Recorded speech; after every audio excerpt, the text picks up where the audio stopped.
ሰላም ሰላም የተወደዳችሁና የተከበራችሁ የቻናል ቤተሰቦች እንደምን አላችሁ? እኔ በጣም ደህና ነኝ፣ እግዚአብሔር ይመስገን። ሁሉ ሰላም ነው፣ ሁሉ ሸጋ ነው። እናንተ ጋር እንዴት ነው? ዛሬ ወደ እናንተ የመጣሁት ካሁን ቀደም በፍርድ ቤት ለልጅ ቀለብ ተብሎ የ10 ሺህ ብር በወር 10 ሺህ ብር እንሰጥ ውሳኔ ተወስኖብኝ ነበረ። በጣም ነበረ የከፋኝ። ያው እንደምታውቁት እንግዲህ ለአንድ ልጅ አንድ ሰው 10 ሺህ ብር ከከፈለ በወር ምን ያህል ገቢ ቢኖረው ነው ጥያቄው የሚሆነውና በሰዓቱ ያው የሰው ልጅ ክፋት ካሰበ ተንኮል ካሰበ እንደሚችል ያየሁበት ነውና በሰዓቱ ያው እንደምታውቁት ሚዲያ ላይ እንደወጣው አንዳንድ ማስታወቂያ ሰርቻለሁ። አንዳንድ ሰዎችም አግዘውኝ ነበረ። ዜን ዩቲዩብም ሰርቼ ነበር። ጥሩ ገቢ ነበር የዛኔ ማለት ነውና ያ ገንዘብ ለፍርድ ቤቱ ሲገባ የባንክ ስቴትመንት ይጠናልኝ ተብሎ ነው የገባው። እኔም እንደዚህ አልመሰለኝም። ማለት ሰው ባንኩ ላይ ከሌለው የለውም ነበር የመሰለኝ። ሰው ስጠይቅ እሺ ይጠና ነው ያልኩት። ቢካዝ ምንም ብር አልነበረኝማ። ሲጠና ራሱ 2 ብር ራሱ የለውም ነበረ። ግን የወጣ የገባውን ገንዘብ እንደ ወርሃዊ ገቢ ተደርጎብኝ ነው እንትን የተባለውና 10 ሺህ ብር በጣም ከባድ ብር ነበረ። በጣም ማለት እኔ ራሱ ማላገኘው ገንዘብ ነው። ከዛ ደግሞ በተጨማሪ ያው ፍርድ ቤቱ ባዘዘ መሰረት ከባንክ ስናወጣ የባንክ ስቴትመንት ሲታይ በስም መመሳሰል ብቻ ከኔ ባንክ ስቴትመንት ጋር በግማሽ እኩል ፐርሰንት በውት በቃ ወደ ግማሽ ሀፍ እና ከ500 ሺህ ብር የሚጠጋ ብር የተንቀሳቀሰበት የባንክ ስቴትመንት ከኔ ጋር ተያይዞ ገብቶ ነበር እና ከዛ ጋር በተያያዘ እና ያው የገንዘብ እንቅስቃሴው ጥሩ ስለነበረ በወር 10 ሺህ ብር እንድከፍል ተገድጄ ነበረ። በእውነት ለመናገር ገንዘብ ካለ ሰው አይደለም ለልጁ 10 ሺህ ብር 100 ሺህ ብርም 500 ሺህ ብርም ቢሰጥ ችግር የለውም። ገንዘብ ሳይኖር ግን እየታወቀ በብዙ መንገድ ሲኬድ ነበር ማለት ነው እና ያው እኔ በይግባኝ ለማለት ሞክሬያለሁ።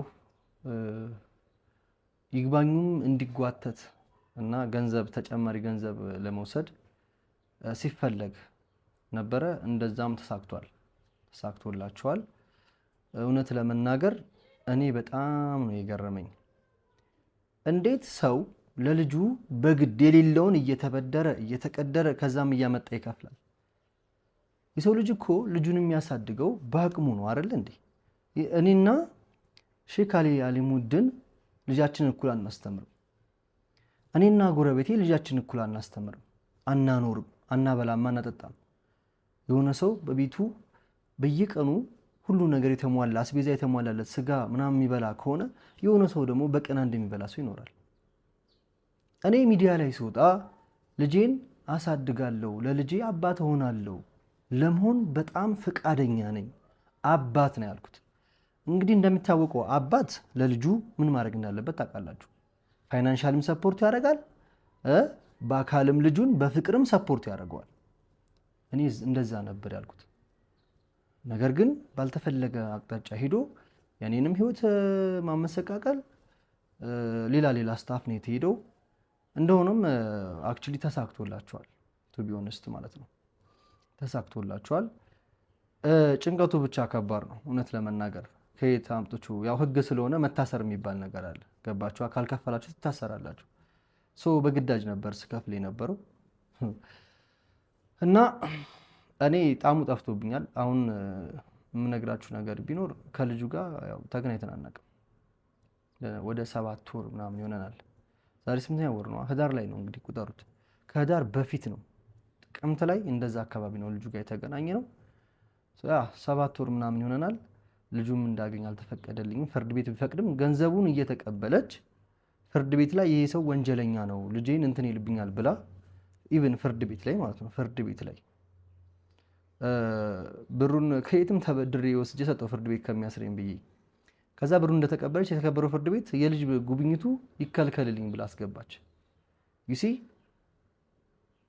እና ለኔ ምን አለችኝ? ሲጀመር ልጅ አይደለም፣ ሲቀጥል ደግሞ እኔ ካንተ የምፈልገው ገንዘብ ብቻ ነው አለችኝ።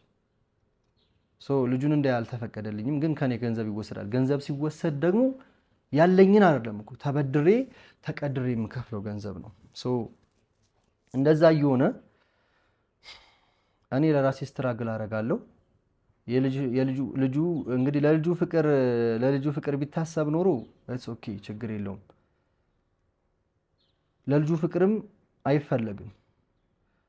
ሰውየውን ጠልቶ እንዴት ገንዘቡን ከሱ ይፈልጋል ነው ጥያቄው። ለልጁ እንድቀርበው አይፈለግም፣ ልጁን እንዳገኘው አይፈለግም፣ ልጁን እንዳሳድገው አይፈለግም። ግን ከኔ ገንዘብ ይዘረፋል። ገንዘብ እየተዘረፈ ይወሰዳል። ሊትራሊ ዝርፊያ ነው የምለው። ምክንያቱም ሺ ኖውስ ምን ያህል ገቢ እንዳለኝ፣ ምን ያህል እንደምኖር፣ እንዴት እንደሚኖር ሺ ኖውስ፣ ኤቭሪዋን ኖውስ በቃ።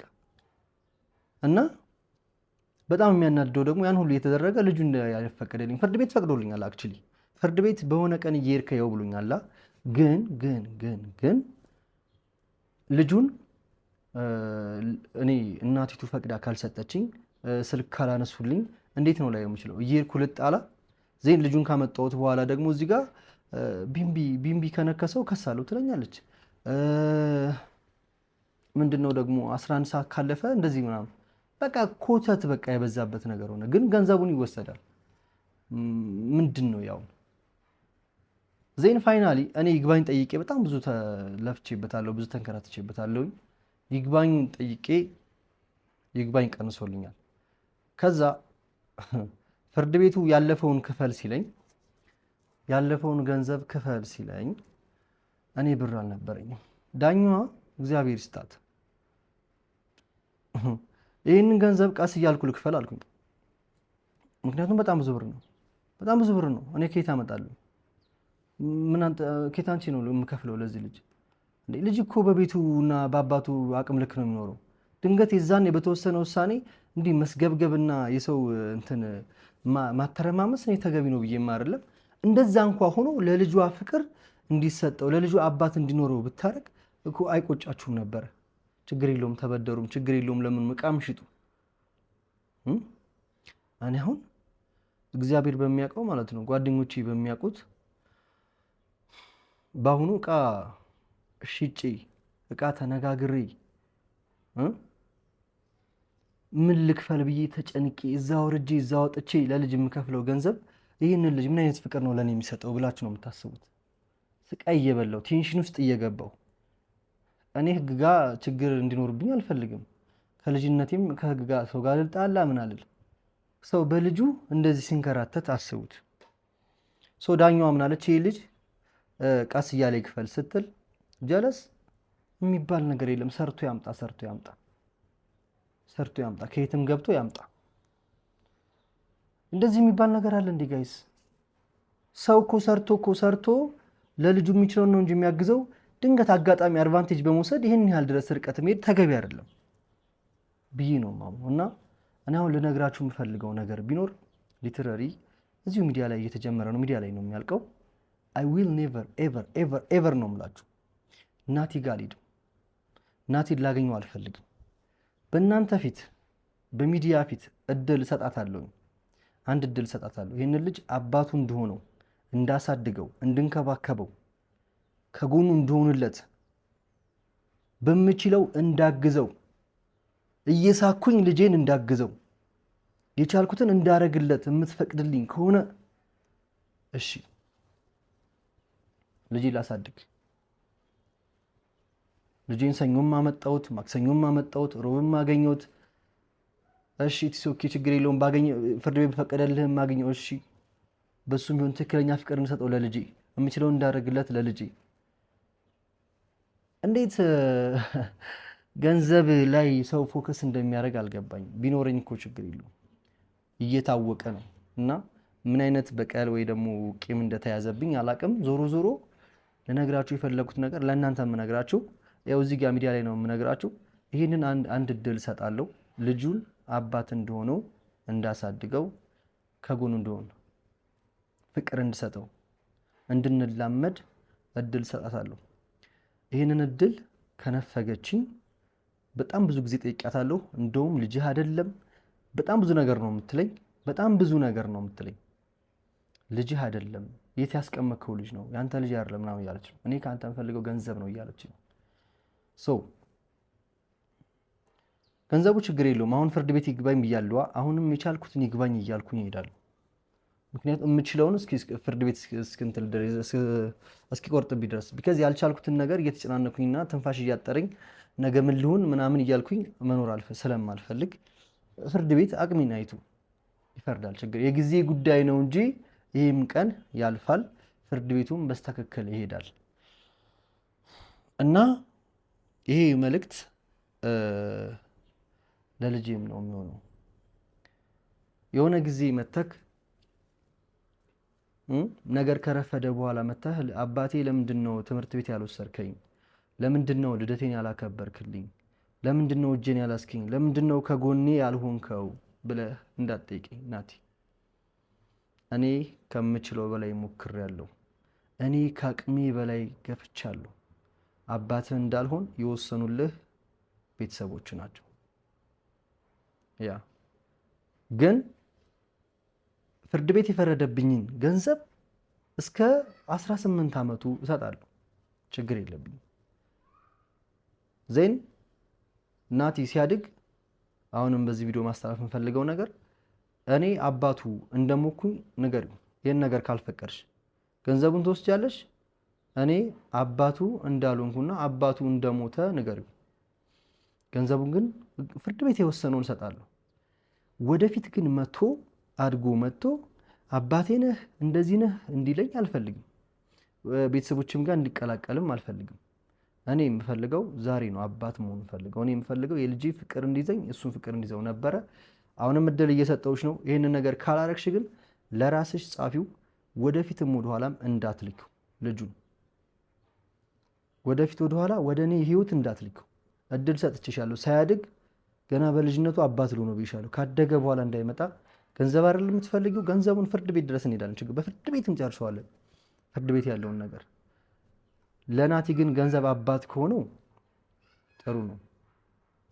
ሰው ፍርድ ቤቱ ይግባኝ ብዬ ተቀብሎኛል። በግማሽ ቀንሶልኛል። እግዚአብሔር ይመስገን ቀንሶልኛል። ይህንንም አልችልም፣ እውነት ለመናገር አልችልም። ከየት ይመጣል ገንዘብ? በወር ገቢ አሁን እኮ 10 ሺህ ብር የሚባለውና 5 ሺህ ብር የሚባለው እኮ በወር ገቢ በማክሲመም 50 ሺህ ብር ያለው ሰው ነው የሚከፍለው ለልጅ።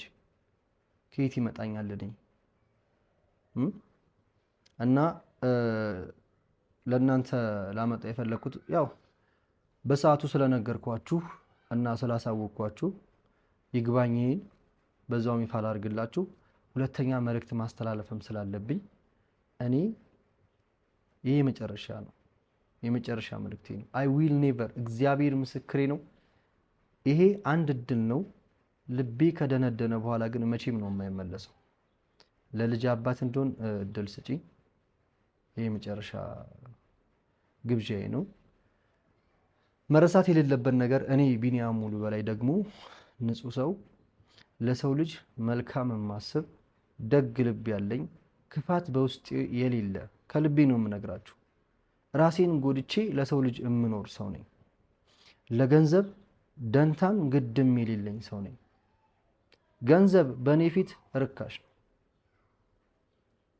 ይህንን ማንነቴን ደግሞ ይታወቃል። ማንም ሰው ነው የሚያውቀው።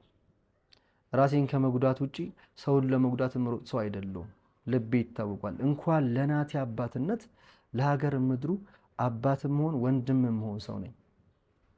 ሱስ የለብኝም። አላቅም፣ አልቅምም፣ አላጭስም፣ አልጠጣም፣ አልሰክርም። ንጹህ የእግዚአብሔር በግ የሆንኩ ሰውዬ ለአባትነት አትመጥንም የሚባለው የራሱ የሆነ የባክግራውንድ ምክንያት አለው። ስለሱ አይመለከተኝም። የሚመለከተኝ ስለ ልጁ ነው። እኔ ለልጄ አባት የምሆን ሰው ነኝ። ቢካዝ ጥሩ ስነ ምግባር ያለኝ ልጅ ነኝ።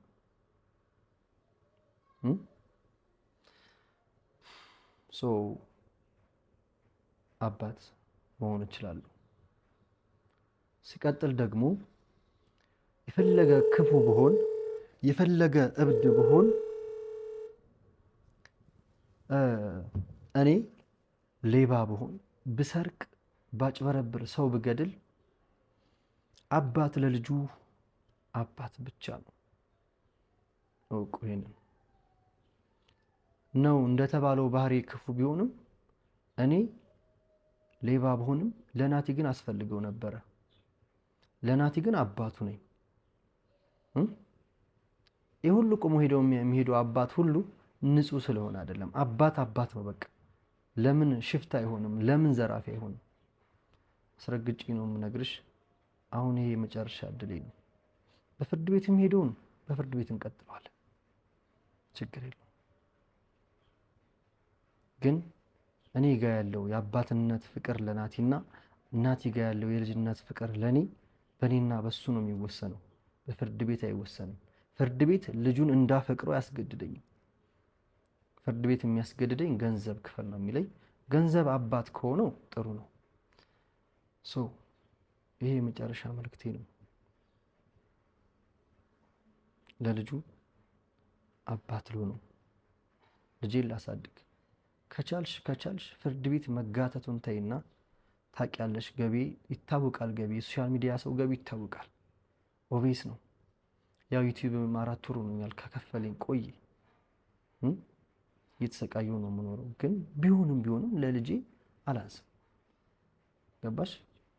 ስለዛ ከቻልሽ የፍርድ ቤት ጉዳይ የምትጋተችው ምናምን አቁሚ።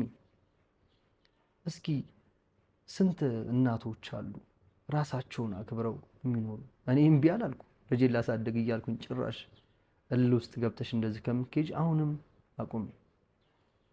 ከቻልሽ ልጁን በፍቅር ላሳድገው፣ ፍርድ ቤት ነው የሚያዋጣው ካልሽ ደግሞ ሂጂ ቀጥይ። ግን በልጁ ህይወት የመወሰን እድል አለሽ። ይሄ ቪዲዮ ለታሪክ ይቀመጥ።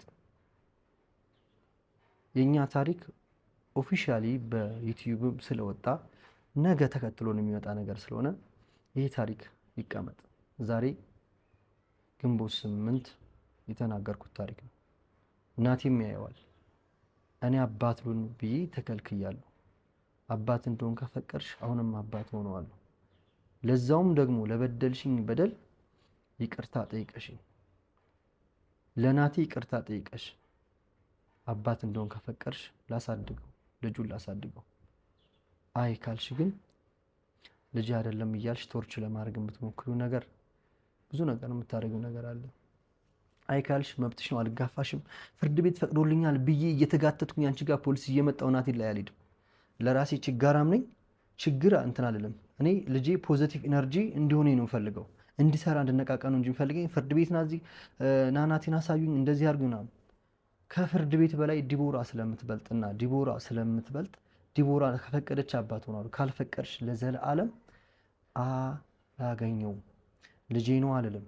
ገንዘቡን እስከ 18 ዓመት ይሰጠዋል፣ ችግር የለውም። እግዚአብሔር ለኔ ስጠኝ፣ የፈረደብኝን እሰጣለሁ። አባት ግን አልሆነውም። ይሄንን ወቂ። ከልቤ ነው የምነግርሽ። አባት እንደሆነ ከፈለግሽ ይሄንን ነገርሽን አቁሚና ልጁን አባት ልሆነው። አሁንም አልረፈደም። ገና ጩጬ ነው። ፍቅር ይፈልጋል ልጅ። ፍርድ ቤቱ ፈቅዶልሃልና ስልክ አታነሽም። እሁድ ነው የተባለኝ። እሁድ ላይ እንዴት ነው ልጅ ማየት የምችለው? እኔ ዊክንድ ላይ እናንተ ተነስታችሁ ቸርች ትሄዳላችሁ። እሺ ቢ ፖዚቲቭ። እግዚአብሔር ይመስገን አሁን በህይወቴ ሰው መጥቷል፣ ኢንጌጅ አድርግሻል ምናምን። እስኪ አሁን እንኳን ቀና ከሆንሽ ለልጁ አስቢ። የራስሽ ህይወት አለሽ። ለልጁ አስቢና ልጁን በመሃል አትጉጁ። ልጁ አባት ያስፈልገዋል።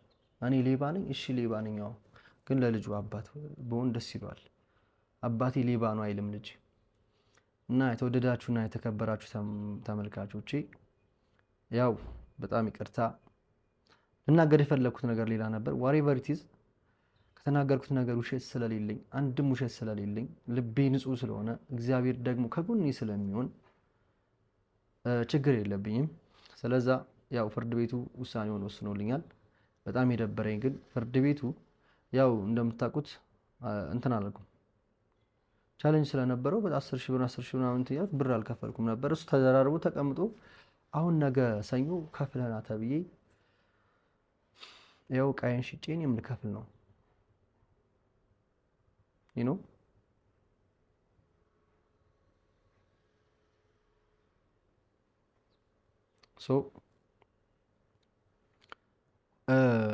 በጣም ያሳዘነኝ ነገር ፍርድ ቤቱ ፈቅዶልኝ ቀስ ብዬ እንድከፍል ተፈቅዶልኝ፣ እሷ ግን ከየትም ያምጣ ብላ አስጨንቃ፣ ይኸው መቼም ከመታሰር ለምኖም እቃውንም ሽጦም ይከፈላል። አሁን ልጅ አሳደግኩልን ነው ወይስ ተዘረፍኩ ነው የምለው ጋይዝ። እግዚአብሔር ምስክሬን በጣም ነው የከፋኝ።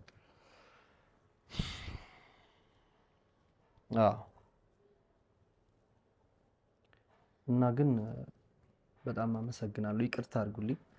ሌላው ደግሞ አንድ ኮሜንት አንብቤ ነበር ሰሞኑን። የመኪና ቻሌንጅ አስጀምሬ ነበር አይደለ? የመኪና ቻሌንጅ አስጀምሬ ያለው ቃል የገባ ሰው እንጂ ያስገቡልኝ ቃል ገብተውልኛል። እና የመኪናውን ብሬት ያረከው ምናምን እኔ እንደጀመርኩት አላቋርጦም፣ ቀጥለዋለሁ። ምክንያቱም ሁሉም ሰው አንዴ ስላወራው እኔም ቀጥላለሁ። ቃል የገቡልኝ ልጆች አሉ፣ ሲያስገቡ ነግራቸዋለሁ። አገኛችሁኝ እንጂ መታችሁ እዚህ ጋር ኮሜንት ላይ እንደዚህ ተገብቶልኝ እንደዚህ ብለህ የለም ወይ ምናምን የመኪና ቻሌንጅ ብር አይተሃል አካውንቴ ላይ ሲገባ አላየህም አይደል? ተው። እኔ ዩቲዩብ ላይ ጥሩ ሰዎች ነበራችሁ። እኔ ለምን እንደው አላውቅም፣ አሁን ተብላሽታችኋል። ኤኒዌይ የመኪና ቻሌንጅ ላይ አስጀምሬ ነበረ። ለምን አስጀመር ካላችሁኝ ያው ብዙ ምክንያት ነግሬያችሁ ነበር። ግን ከትንሽ ጊዜ በኋላ እኔ እግዚአብሔር ነገሮችን አስተካክልልኝና ጀምረዋለሁ። የሚችል ሰው ያግዘኛል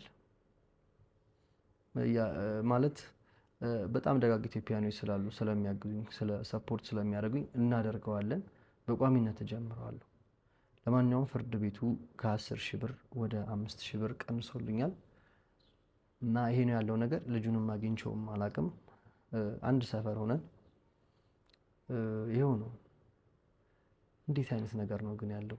ሰው ከልጁ አባት ሰውየውን ጠልቶ ገንዘቡን ዳውላውን ፈርቶ ምኑ ነው የሚባለው? ሰውን ከጠላችሁ ከነ ምናምኑ ነው የሚጠላው። ባይዘው አይደል? እንደዛ እኮ ነው እንዴ። ለናቲኒ አባትነቴ ገንዘብ ብቻ መዘረፍ ነው እንዴ? ገንዘብ ብቻ መወሰድ ነው? እንደዛ እኮ አይደለም። የእውነት ለልጁ አባትና እንደሆነ ኃላፊነት እንደወስድ ብትፈልግ ልጁንም አባት እንደሆነ ትፈቅዳለች እንጂ ገንዘቤን በፍርድ ቤት እየተካሰሰች እንትን እያለች አይደለም የሚወሰደው። ለማንኛውም ይቅርታ አድርጉልኝ። በምንም አይነት መንገድ የሆነ ነገር ብሳሳትና ባወራ ንግግሬ ልክ ባይሆን ሁላችሁም ይቅርታ አድርጉልኝ። ያው በስራውም ጉዳይ እንደነገርኳችሁ በደንብ እመለሳለሁ። እግዚአብሔር ሰላም ያርገኝ፣ ጤና ያርገኝ። ስላመመኝ ነው። ጸልዩልኝ ሁላችሁም። እውነት ለመናገር ጌታን ነው የምላችሁ፣ ጸልዩልኝ እና ከዛ ውጪ እግዚአብሔር ለሁሉም መልሳለሁ። የክፋት መጨረሻው ጥሩ ነገር እንዳልሆነ አውቃለሁ እና ለሁሉም ነገር መልሳለሁ። እኔም ጸልያለሁ፣ እናንተም በሃይማኖታችሁ ጸልዩልኝ። በስራዬ እንዳይሳካልኝ፣ እንዳልሰራ፣ ፊዚካሊ ኢሞሽናሊ በጣም በብዙ መንገድ ተጎድቻለሁ። ላይክ እያመመኝ ነው በጣም። በዛ ጸልዩልኝ። ያለው ነገር ነው። እኔ ግን ኦዲየንሴን በጣም አከብራለሁ። ወደፊትም ቢሆን አልፈራም። ያለኝን እውነት እነግራችኋለሁ፣ አሳውቃችኋለሁ። ዛሬ መምጣት አልፈልግም ነበር፣ ግን ለምን ማወቅ ያለባችሁን ማወቅ አለባችሁ። ወደፊትም ምንም ነገር ካለ ሚዲያ ላይ የመናገር መብት አለኝ እና የተጀመረው በሚዲያ ስለሆነ የሚያልቀውም በሚዲያ ነው። ይህንን ይመስላል እንግዲህ። እግዚአብሔር ይመስገን በትንሹም ቢሆን ያው በጣም ያጨናንቃል ያኛው፣ ይሄኛው ደግሞ በትንሹ ይቀንሳል። አሁንም እቀጥላለሁ ይግባኝን እንደ ማንኛውም ችጋራም ድሃ ቤተሰብ እንደ ገቢ ፍርድ ቤቱ አይቶ እንዲወስንልኝ አቤቱታዬን እቀጥላለሁ። እንደ አቅሜ ልጄን አሳድጋለሁ። እግዚአብሔር ከሰጠኝ ፍርድ ቤት ከጠየቀኝ በላይ አደርጋለሁ ለልጄ። መቼ? በፍቅር ሲሆን እግዚአብሔር ከሰጠኝ፣ ካልሆነ ደግሞ ያው ራሱ ፍርድ ቤት የፈረደብኝን ሁሌ ከፍላለሁ እና እልህንና ቂም በቀልን በልጅ ውሳኔ ባይደረግ መልካም ነው ብዬ አስባለሁ። እልህ ሌላ ነው፣ ቂም ሌላ ነው፣ በቀል ሌላ ነው። ልጅና የልጅ ፍቅር ደግሞ ሌላ ነው። ይኸው ነው። በጣም ወዳችኋለሁ፣ አከብራችኋለሁ። ምን እያልኩ እንደሆነ አላቅም፣ እያወራሁ እንደሆነ አላቅም። ብቻ ግን እንደዚህ ብዬ ሰርቼላችኋለሁ። እንደፈለጋችሁ አድርጋችሁ ሰዱት። ብቻ ሰፖርታችሁ አይለኝ፣ ከጎን ሁኑ፣ አገዙኝ፣ ደግፉኝ ባይ